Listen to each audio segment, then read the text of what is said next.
If I could be a mirror, I'd reflect sunscreen, make water time and fill the world with joy.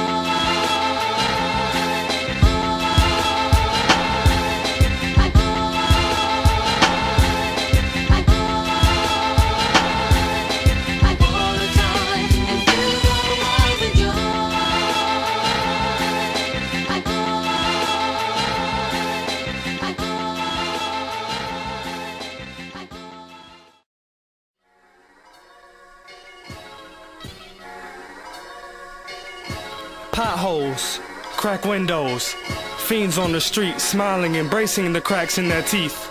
CompuWare, new center area, young boys inhaling blunts on the riverfront. Youth do what they want, or yet what they have to. Outsiders have no clue as to whether the falsehoods compared to the honest truth. An urban legend within itself, the people look to political regimes for help, only to be dealt the bloody body of a spirited city skinned like a wolf's pelt. East side, west side, arguments over which is better or which is more hood, yet ignoring the fact that the city as a whole is doing far from good. And yet this still is a wonderful place, considering what we've withstood. The 1967 race riots nearly wiped out an entire legacy of hard-working existence, artistic persistence. Motown changed the nation musically, produced magical moments fruitfully, while exposing the backdoor deals and music industry ills that we often blame on the man. We wore Carhartts and Jabots, but black ties continue to rise, those occupying those CompuWare and Renaissance skies. For every piece of urban extremism, there is a converse. Though the converse is hardly exposed because Fox 2 problem solvers loves ignorance, and those are the stories they design first. Gas station next to a liquor store, young boy outside begging for change, trying to quench his dry thirst. These are the atrocities that I see when riding through my city. But the great possibilities I see when walking through Wayne State and the DMC invigorate me, to show and prove that I come from a place that spawns leaders forcing populations to move towards something greater. To demonstrate that a kid from the east side can achieve, be thrust into corporate America, forcing doubters to believe. Believe. Believe. Believe. As we continue this journey, Coney Island, where I come from, niggas don't tuck chains. They just bust stains and leave niggas slains on these great plains. So, I thank the Lord every day that I walk out my house and walk back in that motherfucker. Cause I know I survived a day on these streets. It ain't promised to a lot of people. So I say amen. Kill 'em.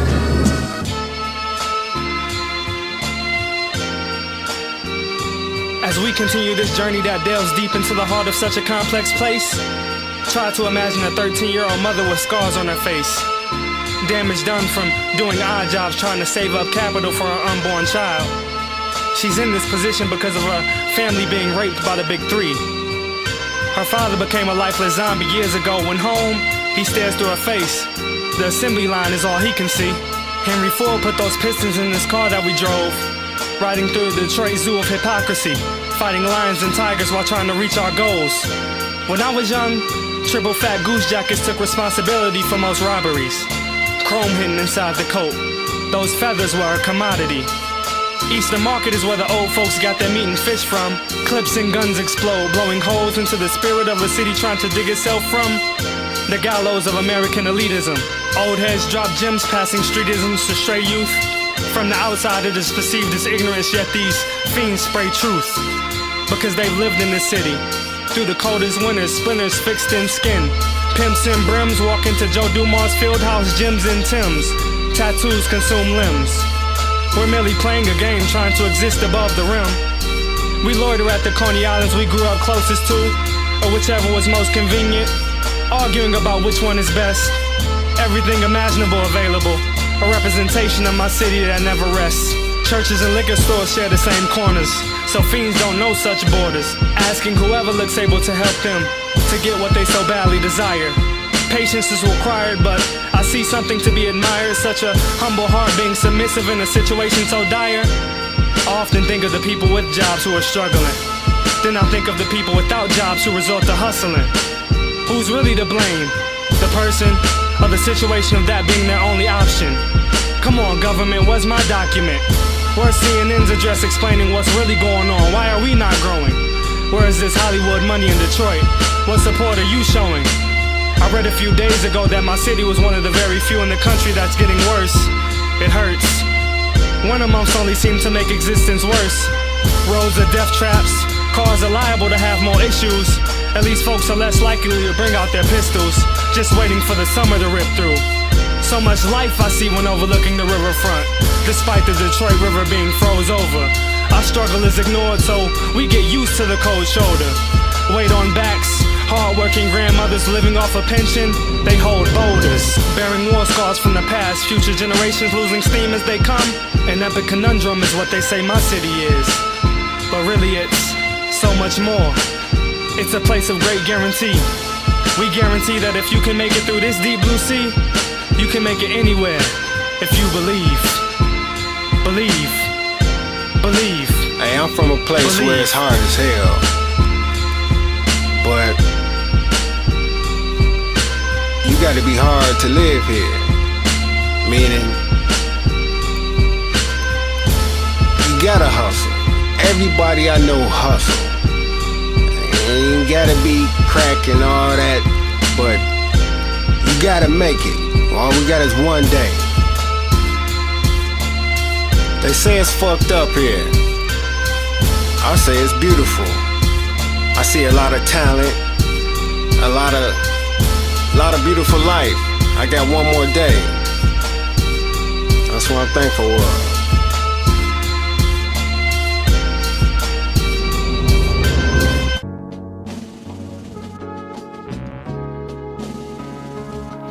The consummation of this Midwest city will not be dictated by the end of this piece.